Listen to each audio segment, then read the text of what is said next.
శాసన మండలిలో ఎమ్మెల్సీ కవిత మాట్లాడుతున్నారు. లైవ్ చూద్దాం. పబ్లిక్ సర్వీసెస్ కమిషన్ ఇటీవల విడుదల చేసినటువంటి గ్రూప్ 1, 2, 3 ఫలితాల్లో జరిగినటువంటి అవకతవకలు, అనుమానాలపై జరుగుతున్నటువంటి విషయాలను అసెంబ్లీ సమావేశంలో చర్చించాలని కోరినారు అధ్యక్ష. గ్రూప్ 1లో జనరల్ ర్యాంకింగ్ లిస్ట్ అని చెప్పి ఒకటి మొన్ననే రిలీజ్ చేసినారు అధ్యక్ష. అయితే ఇందులో ఏం చేసినారంటే మొన్న March 10th రోజు గ్రూప్ 1 ఫైనల్స్ అయిపోయిన తర్వాత అభ్యర్థులకు ఇండివిజువల్గా వాళ్ళకు స్కోర్స్ వాళ్ళకు మెయిల్ చేయడం జరిగింది అధ్యక్ష. కాకపోతే జనరల్గా ఎప్పుడైనా గ్రూప్ 1లో ఇండివిజువల్గా వాళ్ళకు స్కోర్స్ ఇచ్చిన తర్వాత జనరల్ ర్యాంకింగ్ లిస్ట్ అని చెప్పి ఒకటి ఇస్తారు అధ్యక్ష, అది పబ్లిక్ డొమైన్లో పెడతారు. కానీ ఈసారి అట్లా ఇవ్వలేదు. అంటే particularly this is against the group 1 నోటిఫికేషన్లో సార్ పారా 15.2లో పేర్కొన్నారు సార్ ఖచ్చితంగా జనరల్ ర్యాంకింగ్ లిస్ట్ పెట్టాలని. కానీ అది పెట్టకుండా చేసేసరికి లక్షలాది మంది అభ్యర్థులు వాళ్ళు అనుమానాలు పడుతున్నటువంటి పరిస్థితి ఉన్నది సార్. అంటే ఫర్ ఎగ్జాంపుల్ సార్, ఈ గ్రూప్ 1 ఈసారి నోటిఫికేషన్ వచ్చిన దగ్గర నుండి గ్రూప్ 1 ప్రిలిమ్స్లో ఒక హాల్ టికెట్ ఇచ్చారు సార్. జనరల్గా గ్రూప్ 1 ప్రిలిమ్స్లో ఇచ్చిన హాల్ టికెటే గ్రూప్ 1 మెయిన్స్ వరకు కూడా కంటిన్యూ అవుతుంది. కానీ ఈసారి ఈ ప్రభుత్వం ఏం చేసిందంటే అధ్యక్ష, గ్రూప్ 1లో ఒక హాల్ టికెట్ ఇచ్చినారు. గ్రూప్ 1 ఎగ్జామ్ అయిపోయింది. ఎగ్జామ్ అయిపోయిన వెంటనే వెబ్ నోట్లో ఏం పెట్టినారంటే ఎంతమంది క్యాండిడేట్స్ ఎగ్జామ్ రాసినారు అన్నది పెట్టినారు అధ్యక్ష. పెట్టిన తర్వాత నంబర్ ఆఫ్ స్టూడెంట్స్ ఎంతమంది క్వాలిఫై అయినారు అన్నది తర్వాత ఒకసారి పెట్టినారు. ఆ తర్వాత ఇమీడియట్గా కొత్త హాల్ టికెట్స్ ఇష్యూ చేసినారు అధ్యక్ష. So number of students qualified యాక్చువల్గా 28,150 మంది ఉండాలి అధ్యక్ష. కానీ వీళ్ళు కొత్తగా ఇచ్చినటువంటి హాల్ టికెట్స్ 33,000 ఉన్నాయి అధ్యక్ష.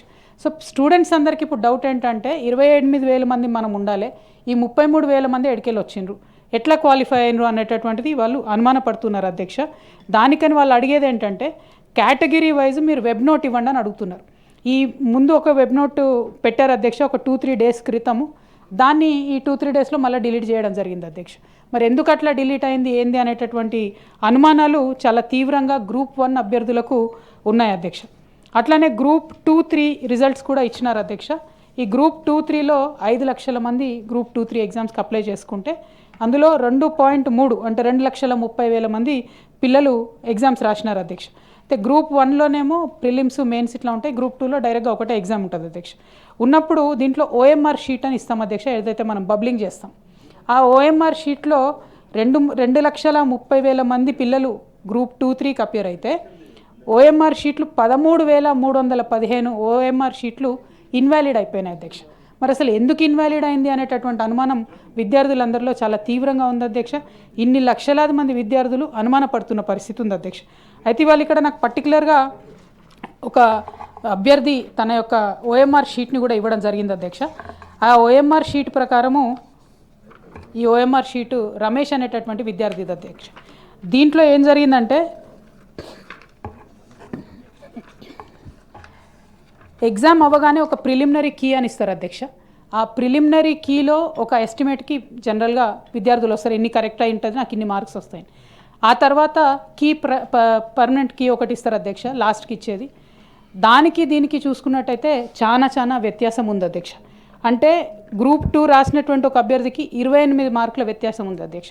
గ్రూప్ 3 రాసినటువంటి ఇంకొక అభ్యర్థికి 31 మార్కుల వ్యత్యాసం. ఇప్పుడు ఈ రమేష్ అనేటటువంటి అభ్యర్థికి 58 మార్కుల వ్యత్యాసం ఉంది అధ్యక్ష. మరి 58 మార్కులు అంటే వచ్చేటటువంటి పోస్టులు ఎట్లా ఉంటాయి ఏంది అనేటటువంటిది తమకు తెలియంది కాదు అధ్యక్ష. కాబట్టి విద్యార్థులందరూ కూడా ఇవాళ ఆందోళనలో ఉన్నటువంటి పరిస్థితి ఉంది. మరి OMR షీట్లో ఇంత ఎట్లా వ్యత్యాసం వస్తుంది అనేటటువంటి ప్రశ్నలు విద్యార్థులు అడుగుతున్నట్టు పరిస్థితి కనబడుతూ ఉంది అధ్యక్ష. ఈ ఫైనల్ కీలో కొన్ని తెలుగు ఇంగ్లీష్ మీడియం ప్రాబ్లం కూడా ఉంది అధ్యక్ష. ఇంగ్లీష్ మీడియంలో కొన్ని క్వశ్చన్స్ తప్పించినామని చెప్పి ఒక 8 క్వశ్చన్లు తీసేసినారు. సో తెలుగు మీడియం అభ్యర్థులకు క్వశ్చన్స్ తీసినరా ఉంచినరా క్లారిటీ లేదు. తెలుగు మీడియం అభ్యర్థుల ర్యాంక్స్, ఇంగ్లీష్ మీడియం అభ్యర్థుల ర్యాంక్స్ సపరేట్గా చెప్పాలని వాళ్ళు అడుగుతున్నారు. ఉర్దూ మీడియం ఏమో ఓన్లీ 9 మంది మాత్రమే రాయడం జరిగింది అధ్యక్ష. దాని మీద కూడా ఏమీ క్లారిటీ లేదు. అంటే ఎవరు క్వాలిఫైయింగ్ మార్క్ ఎంత ఏమైంది అన్నటువంటిది క్లారిటీ లేదు అధ్యక్ష. దీనివల్ల చాలా పెద్ద ఎత్తున డిఫరెన్సెస్ వస్తున్నాయి అధ్యక్ష. రాకేష్ అనేటటువంటి ఇంకో గ్రూప్ 2 అభ్యర్థి అధ్యక్ష, ఆయనకు రావాల్సిన మార్కులు 381 ఫైనల్ కీ ప్రకారం ఉంటే వీళ్ళు ఇచ్చినటువంటి జనరల్ ర్యాంకింగ్ లిస్ట్లో అధ్యక్ష 317 మార్కులు వచ్చినాయి అధ్యక్ష అబ్బాయికి. మరి ఎందుకు ఈ డిఫరెన్సెస్ అని అంటే చాలామంది ఏం చెప్తున్నారంటే అధ్యక్ష, మామూలుగా ఈ పేపర్లు దిద్దేటటువంటి వాళ్ళు ఎవరైతే ఉంటారో గ్రూప్ 1 ఎగ్జామ్స్ ఏమో ప్రొఫెసర్ వాళ్ళు దిద్దుతారు, గ్రూప్ 2 ఏమో లెక్చరర్స్ దిద్దుతారు అనేటటువంటి అంశాలు ఉన్నాయి అధ్యక్ష. అయితే మనకున్న సిలబస్లో majority Telangana history, Telangana economy వీటి మీద సిలబస్ ఉన్నాయి అధ్యక్ష, చాలా ఎక్కువ మార్క్స్ క్యారీ చేస్తాయి. అయితే ఈ లెక్చరర్స్, ఈ ప్రొఫెసర్స్ అందరినీ కూడా తీసుకొని వచ్చినారు, నాన్ తెలంగాణ వాళ్ళని కూడా తెచ్చినారు అనేటటువంటి అనుమానం ఒకటి కనపడుతుంది అధ్యక్ష. మరి అది ఏంది క్లారిటీ అన్నది మాత్రం ఎవరు చెప్పలేనటువంటి పరిస్థితి ఉంది అధ్యక్ష.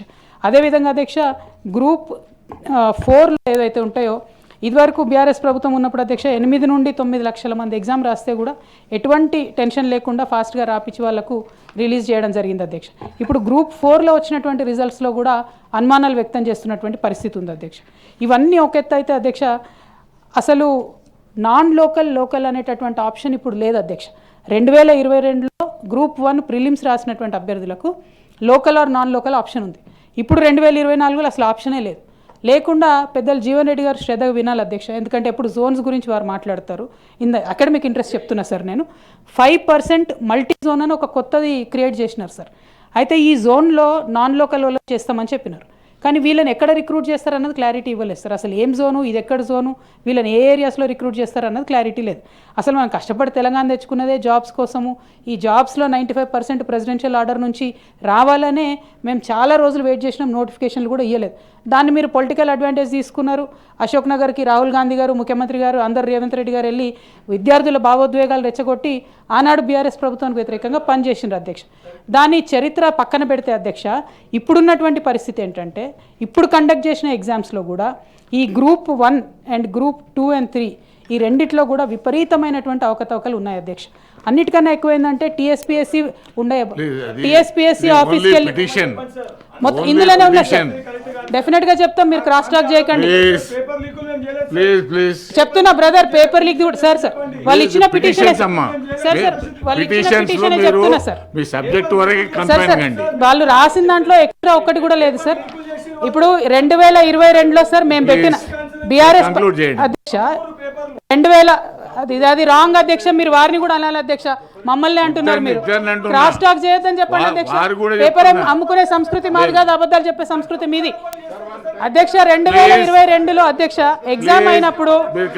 ఎగ్జామ్ అయినప్పుడు ఏదైతే పేపర్ లీక్ అయింది అని చెప్పి మాట్లాడినటువంటి వాళ్ళ అధ్యక్ష, ఇవాళ సైన్స్ అండ్ టెక్నాలజీ గ్రూప్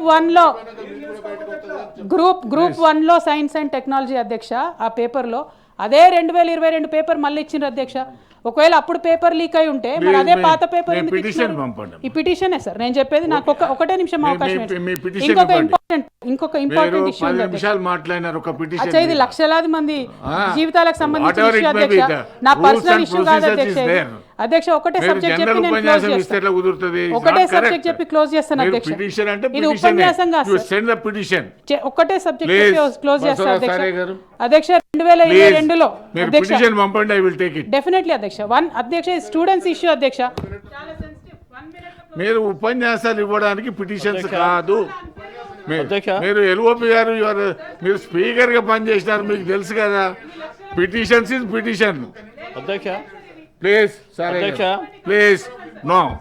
నేను 10 నిమిషాలు ఇచ్చానమ్మా, 10 నిమిషాలు ఇచ్చినాను. మళ్ళా మీరు ఇంకా రాంగ్ రూట్ లో మాట్లాడితే మన అనవసరంగా బాగా పద్ధతిగా ఉండదు కదా. ఒక ఉద్యమం చేస్తున్న తరుణంలో మీరు పిటిషన్ పంపండి, మీరు పిటిషన్ పంపండి. I will send to the government.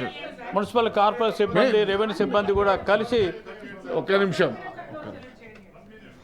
Sir. 2022లో 503 అభ్యర్థులతోని ఆనాడు గ్రూప్ 1 ఎగ్జామ్ వేస్తే సార్ విద్యార్థులు కోర్టుకు పోవడం జరిగింది. కోర్టు రీ ఎగ్జామినేషన్ అని చెప్పింది సార్. కానీ కాంగ్రెస్ గవర్నమెంట్ ఏం చేసింది, 563 మందితోని రీ నోటిఫికేషన్ ఇచ్చింది కానీ రీ ఎగ్జామినేషన్ పెట్టలేదు సార్. సో 2022 నుంచి ప్రిపేర్ అవుతున్న అభ్యర్థులందరూ నష్టపోతున్నారు. ఒకటి last and final request sir, ఇప్పుడు ఉన్నటువంటి అవకతవకలతోని విద్యార్థులు ఏం అడుగుతున్నారంటే రీఇవాల్యుయేషన్ కావాలి, మళ్ళీ మార్కులు లెక్క పెట్టాలి అంటున్నారు. దానికి సార్ ఫీజు 250 రూపాయలు ఇదివరకు ఉండే, దాన్ని ఇప్పుడు 1000 రూపాయలు పెంచినారు సార్. టీఎస్పీఎస్సీకి పోదామంటే అక్కడ 144 సెక్షన్ ఉంది సార్, విద్యార్థుల్ని రాణిస్తలేరు. ఉస్మానియాలో 144 సెక్షన్ ఉంది, అక్కడ విద్యార్థుల్ని రాణిస్తలేరు. మరి అవకతవకలు ఎవరు అడ్రస్ చేస్తారు, ఎట్లా అడ్రస్ చేస్తారు, తమ ద్వారా ప్రభుత్వం చెప్పాలని కోరుతున్నారు.